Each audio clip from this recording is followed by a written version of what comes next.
Kag sa numero 1 sa mga balita subong adlaw, Pamplona Mayor Janice Digamo sa karon ang nagapangatubang sang disqualification complaint may kangtanan siyang residency.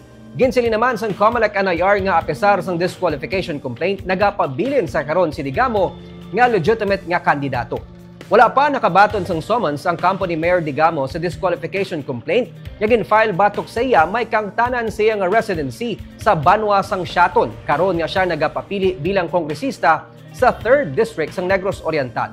Sunod sa abogado ni Digamo nga si Andre Boantagum, ulihina nga simana sang Abril sang na-file ang reklamo kag sila ang nagapati nga ini ang isa ka political propaganda. Wala man gani sila nakahibalo kung sinong nag-file sa disqualification complaint.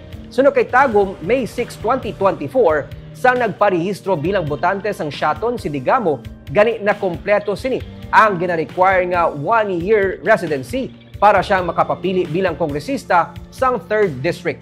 Dugang pa ni Tagum, may balay sa Siaton ang mag-asawa nga Digamo. May negosyo pagid ang mag-asawa sa lugar. Sa Siaton mismo nalubong ang anay gobernador. Ang pagsaylo ni Digamo sang residence samtang nagapangalagad bilang alkalde para makapapili sa lain nga pwesto sunod kay Tagum ang ginatugot sang lain. Ginsiling naman ni COMELEC NIR Director Attorney Leonel Marco Casiliano nga wala man gani sila sang kopya sang reklamo kay ini ang gina-file direkta sa Manila. Sa tion lamang nga makabato na sang summons ang ginareklamo nga partido kag maka-file man ini sang sabat.